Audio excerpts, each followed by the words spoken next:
Hi, everybody. Today I want to improvise even more than usual, and I would like to share something based on a personal experience. And so,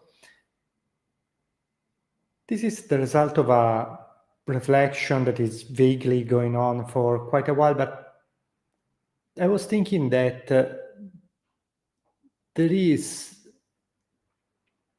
one thing that we have in the back of our mind when we are deciding to buy anything, being a product, being a service, is that we want to avoid the feeling or the risk of feeling like idiots, like someone is taking advantage of us, like we have been cheated.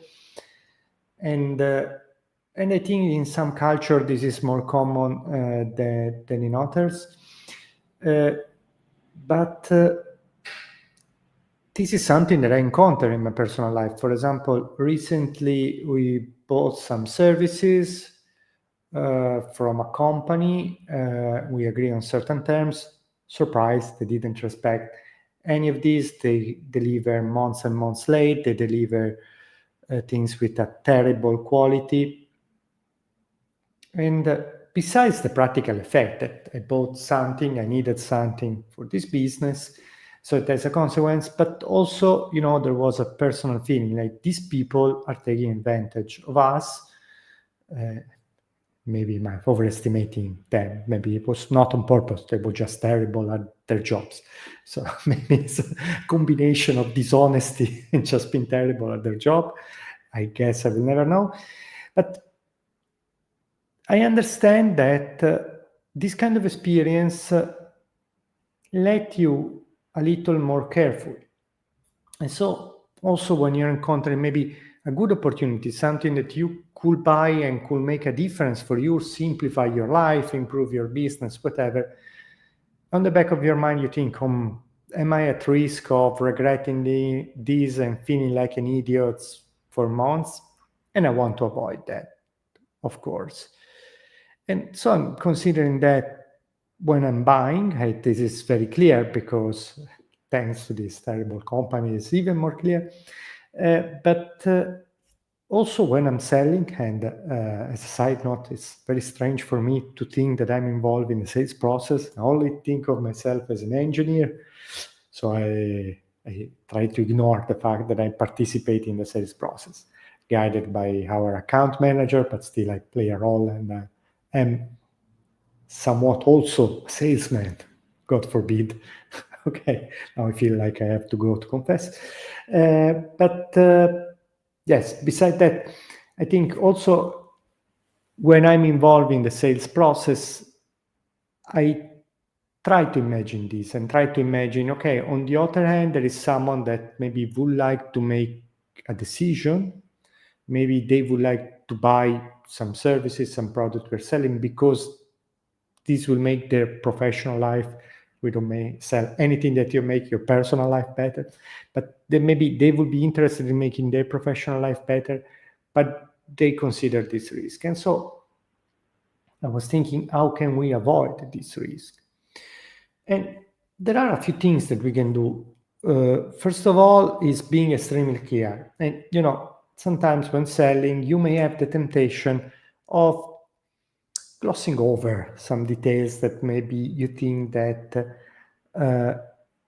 your client may not be thrilled to hearing. And I think you shouldn't do that because you're just postponing an awkward discussion. So if you say anything that could be a concern for your client up front, you're avoiding having a terrible relation later when they figure out. So that is one thing, being very clear, very upfront. Another thing, and I'm not sure about this because this could be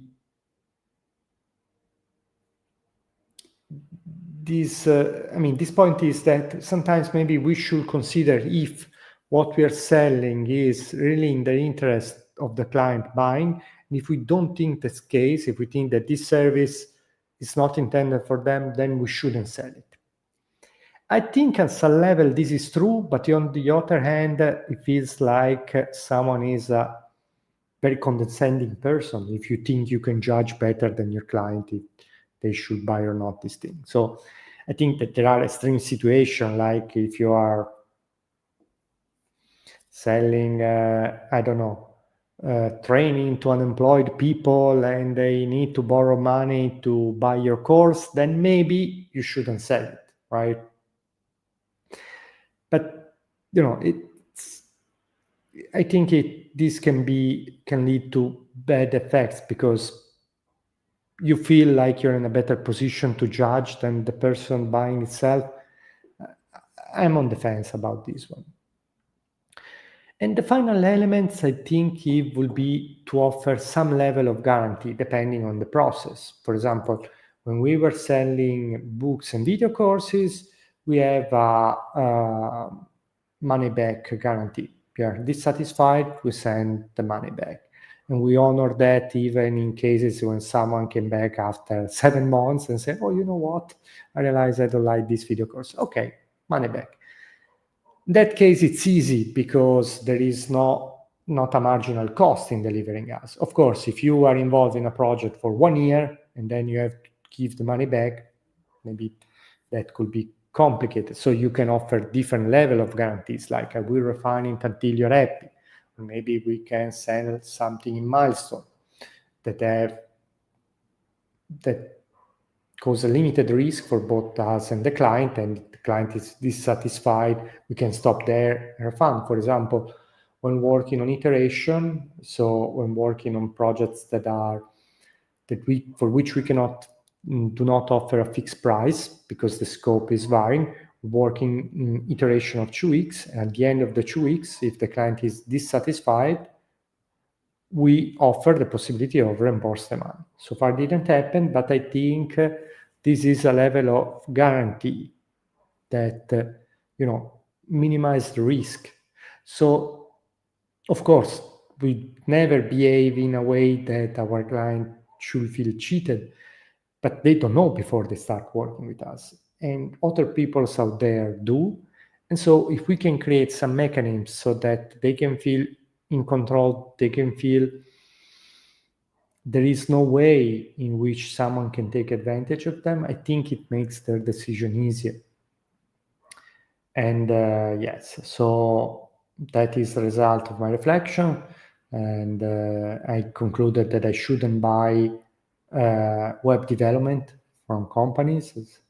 And if you want to know the name of a terrible web development company, just ask me. I have a great name to give you.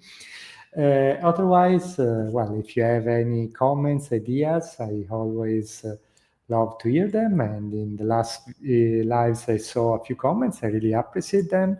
And I'm going now to reply to one of them. So thank you. It's been a pleasure. And see you soon. Bye.